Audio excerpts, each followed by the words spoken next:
Namo tassa bhagavato arahato sama sambuddhassa. Namo tassa bhagavato arahato sama sambuddhassa. Namo tassa bhagavato arahato sama sambuddhassa.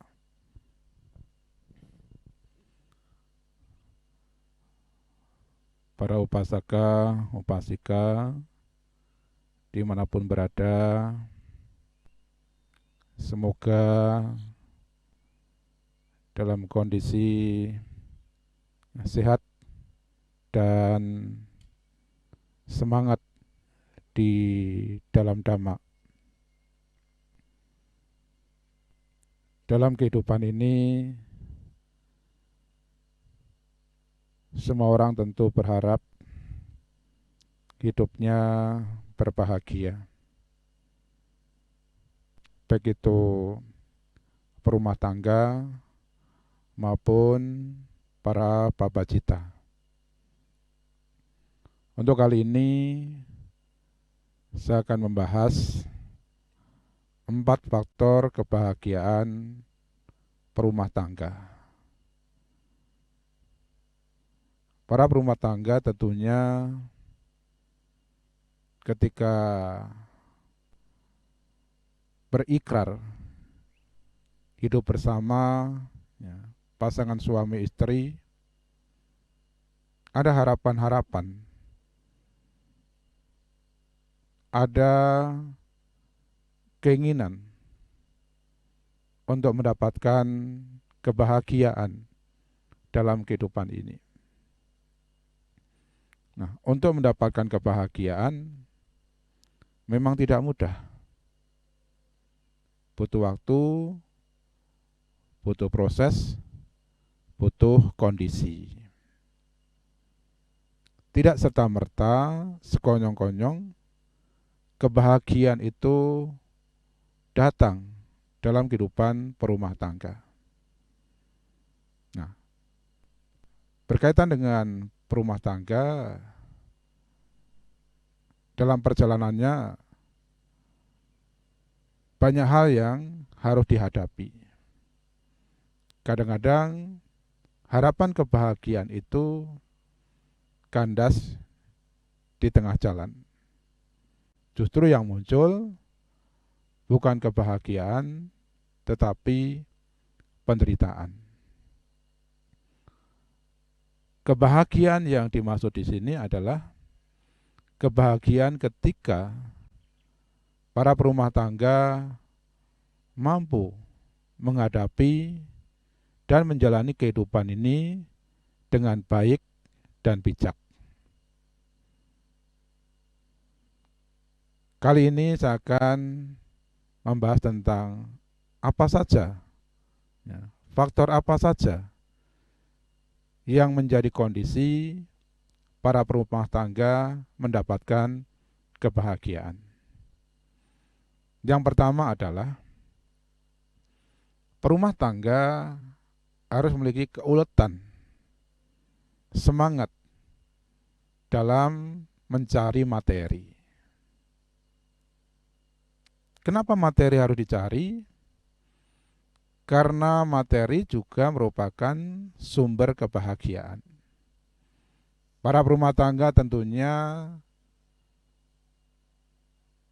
tidak serta-merta tanpa materi mendapatkan kebahagiaan. Karena dalam kehidupan berumah tangga tentu bagaimana bisa menghidupi suami, istri, anak-anak yang menjadi bagian dalam keluarga perumah tangga tersebut. Ketika tidak ada semangat, tidak ada keuletan dalam mencari materi, tentu sangat sulit para perumah tangga itu untuk mendapatkan kebahagiaan. Bahkan justru malah kemunduran, kemerosotan, dan penderitaan.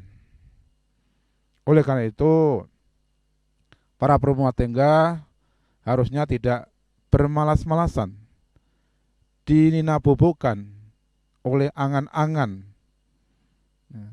oleh mimpi-mimpi yang indah. Karena angan-angan, harapan, mimpi-mimpi yang indah itu tidak akan terwujud tanpa berjuang, tanpa melakukan apa-apa. Bahkan ada orang-orang yang sudah melakukan perjuangan yang luar biasa, kebahagiaan atau pencapaian itu pun kadang-kala sulit didapatkan, apalagi tanpa perjuangan, tanpa usaha. Oleh karena itu, faktor pertama ini sangat penting ketika perumah tangga menjalani kehidupan. Supaya apa? Supaya bisa mengumpulkan materi, dengan materi, ya, materi yang sudah diraih, dicapai itu bisa digunakan untuk kesejahteraan, kebahagiaan perumah tangga, untuk pendidikan, ya, untuk kesejahteraan rumah tangga, ketika sakit bisa berobat di rumah sakit, dan banyak lagi manfaat dari materi yang sudah dikumpulkan itu. Ini adalah faktor pertama untuk kebahagiaan perumah tangga. Faktor yang kedua adalah ketika perumah tangga sudah berhasil mengumpulkan materi, tentu materi itu bukan hanya dinikmati sendiri. Nah, faktor yang kedua ini adalah ketika materi sudah terkumpul, sudah didapatkan, perumah tangga hendaknya bisa berbagi. Bisa berbagi. Kenapa? Ketika berbagi, para perumah tangga sesungguhnya mengumpulkan pundi-pundi kebajikan. Nah, kebajikan ini juga merupakan sumber kebahagiaan. Hanya saja kadangkala ketika sudah mendapatkan materi, mengumpulkan materi, ada pikiran kikir atau kemelekatan terhadap materi tersebut. Materi ini hasil perjuangan saya. Materi ini hasil kerja keras saya. Saya susah payah mendapatkan materi ini. Hanya saya yang bisa menikmati. Orang lain tidak boleh menikmati. Nah, seolah-olah, ya, materi yang sudah diraih itu karena dirinya sendiri. Padahal ketika orang tersebut mungkin buka warung, buka toko, ya, menjadi pekerja, karyawan, ataupun usaha-usaha lainnya, tanpa orang lain, materi itu tidak bisa dikumpulkan. Artinya apa? Ada faktor lain yang bisa mengkondisikan materi itu bisa dicapai. Artinya bukan karena dirinya sendiri. Memang yang punya toko, yang punya warung, yang bekerja adalah orang tersebut. Tetapi kan ada faktor lain. Oleh karena itu, ya, kita harus bisa berbagi. Jangan menjadi kikir terhadap materi yang kita miliki.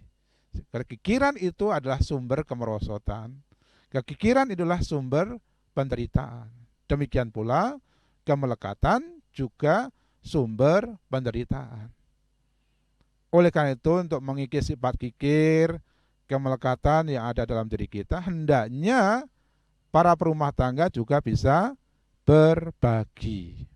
Ya, materi yang sudah dicapai, sudah diraih itu, nah, hendaknya bisa digunakan untuk apa? Ya, ketika ada orang yang butuh bantuan, dibantu. Ada orang kelaparan, ya, ketika kita mempunyai makanan, kita tolong mereka, ya, kita support mereka yang kelaparan, sehingga tidak kelaparan. Ada orang kesulitan, butuh bantuan kita bantu supaya kesulitan itu menjadi sebuah kemudahan. Ini namanya berbagi. Nah, supaya kita tidak terjebak pada sifat kikir dan juga kemelekatan. Ini adalah faktor kedua untuk mendapatkan kebahagiaan. Faktor yang ketiga adalah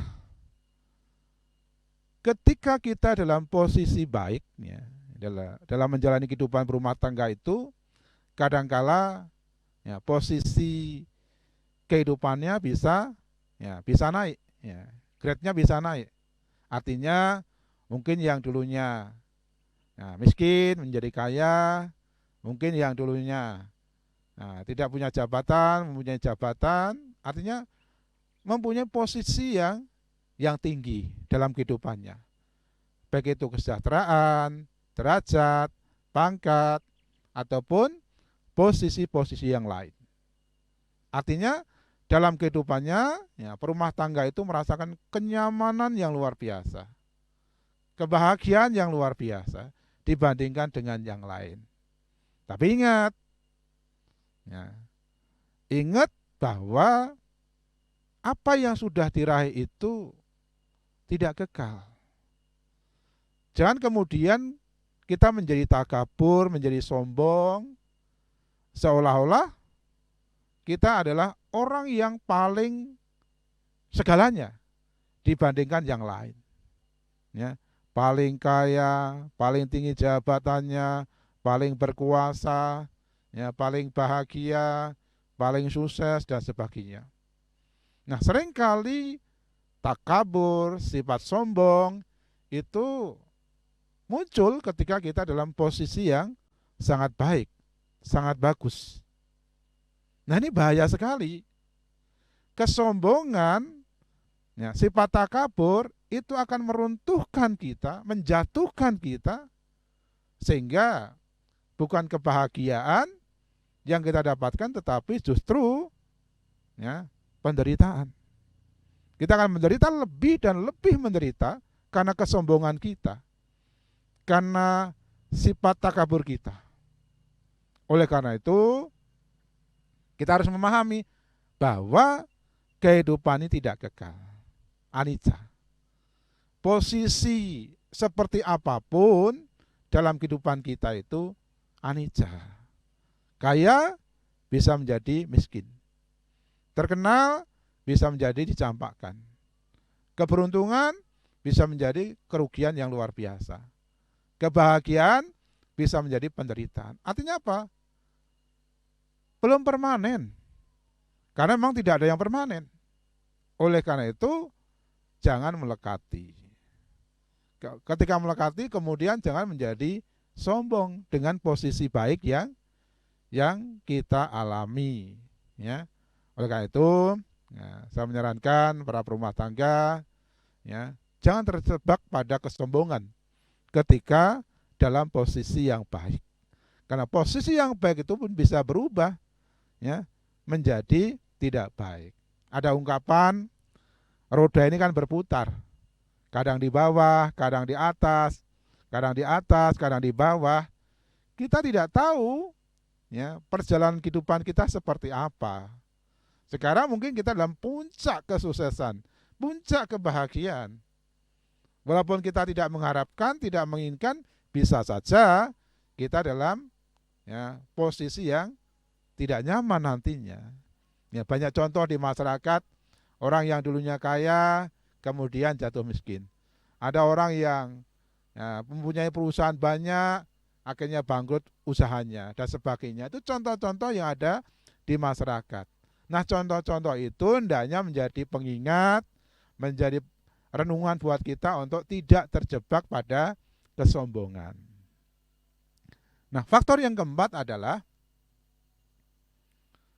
dalam perjalanan kehidupan berumah tangga tentu akan berhadapan dengan banyak hal. Kesulitan, rintangan, bahkan kegagalan yang bertubi-tubi. Harapannya jadi perumah tangga yang sukses, ya, perumah tangga yang kaya raya, yang makmur, yang sejahtera, yang rukun, yang bahagia. Nah, harapannya seperti itu. Tapi dalam perjalanannya, ya, kadang-kadang ada saja masalah yang dihadapi, ada saja kesulitan yang dihadapi. Nah, ketika dalam posisi seperti itu, kadang-kala terlintas pikiran buruk, bahkan kadang-kala putus asa, ya, putus asa. Ya. Putus asa ketika tidak mampu menghadapi kesulitan. Putus asa ketika tidak mampu menghadapi rintangan ataupun hal-hal yang membuat ya, dirinya menjadi sulit ya, dalam menjalani kehidupan. Nah, menjadi putus asa, ya, putus asa. Nah, putus asa itulah sumber penderitaan. Ketika para perumah tangga berjuang mengarungi kehidupan samudera rumah tangganya dihadapkan dengan badai, ya, permasalahan kemudian menjadi putus asa, maka dijamin tidak bahagia.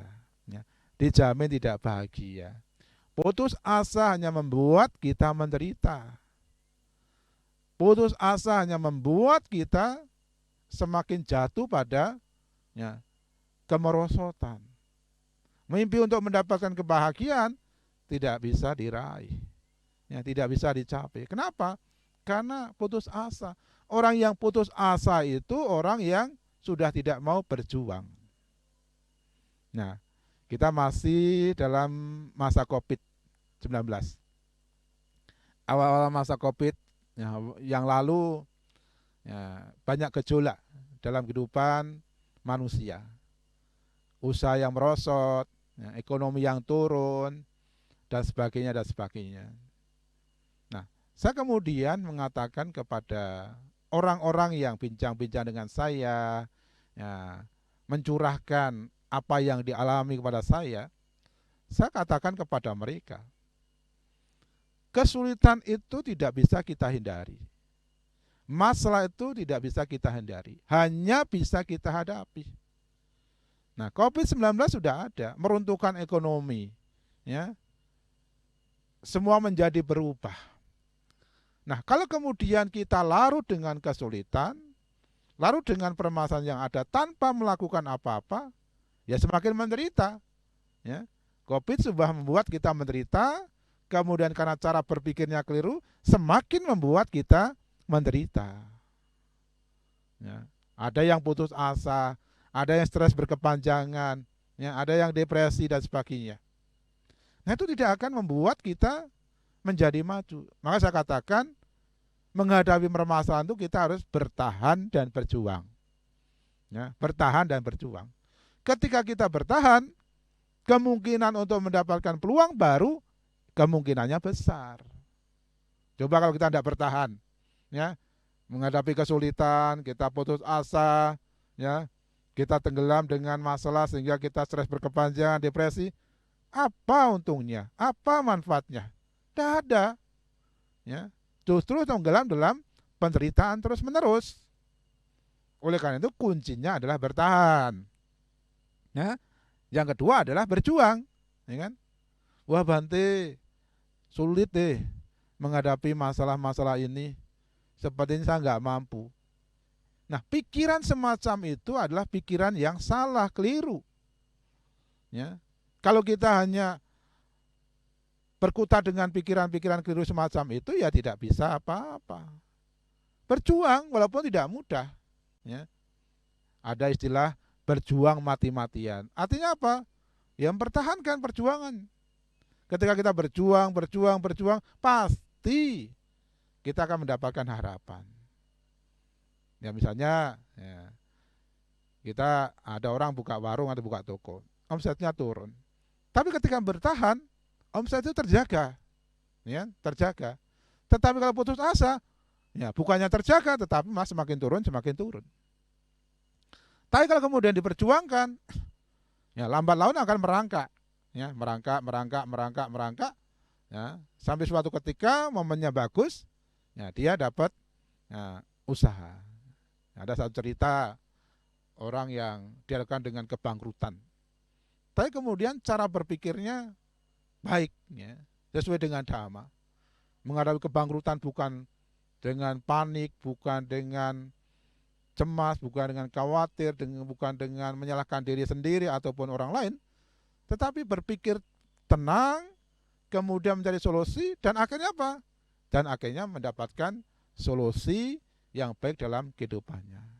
Jadi intinya, nah, dalam perjalanan kehidupan berumah tangga ada saja masalah yang akan dihadapi, kesulitan yang akan dihadapi. Oleh karena itu, ya, jangan lari ya dari masalah-masalah itu. Jangan lari dari kesulitan-kesulitan itu. Kita harus ya bertahan dan berjuang. Ya, tidak mengenal yang namanya putus asa. Karena putus asa adalah pintu masuk penderitaan, kemerosotan, bukan sumber kebahagiaan.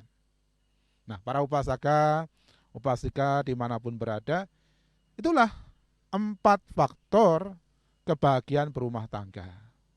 Pertama, berumah tangga harus semangat, ulet dalam bekerja. Tidak ada kata malas dalam bekerja. Ketika malas itu muncul, ya harus ya tidak akan mendapatkan apa-apa, ya kan? Malas tidak membawa manfaat positif dalam kehidupan berumah tangga. Maka harus semangat dan ulet. Yang kedua, ya, ketika sudah mendapatkan materi, bisa mengumpulkan materi, hendaknya berumah tangga tidak terjebak pada sifat kikir dan kemelekatan dengan materi yang sudah diraih. Hendaknya materi itu juga bisa digunakan untuk berbagi, ya, untuk melakukan kebajikan. Karena kebajikan adalah sumber kebahagiaan. Yang ketiga, ketika para berumah tangga dalam posisi puncak, hendaknya tidak terjebak pada kesombongan, sifat takabur. Karena kesombongan, sifat takabur itu adalah hal yang bisa menjatuhkan kita, yang bisa membuat kita jatuh pada penderitaan. Yang keempat, dalam kondisi sulit, dalam kondisi tidak menentu, hendaknya tidak putus asa, tetap bertahan dan berjuang. Karena dengan putus asa, maka kita tidak akan mendapatkan apa-apa, justru kita akan semakin menderita. Tetap bertahan dan tetap berjuang. Itulah 4 faktor kebahagiaan untuk berumah tangga. Ya, hendaknya bisa dikembangkan dalam kehidupan sehari-hari, sehingga apa yang jadi harapan para perumah tangga untuk bisa hidup bahagia tercapai dalam kehidupan sekarang. Semoga Tiratana melindungi, Sabesata Bawanusata, semoga semua makhluk berbahagia.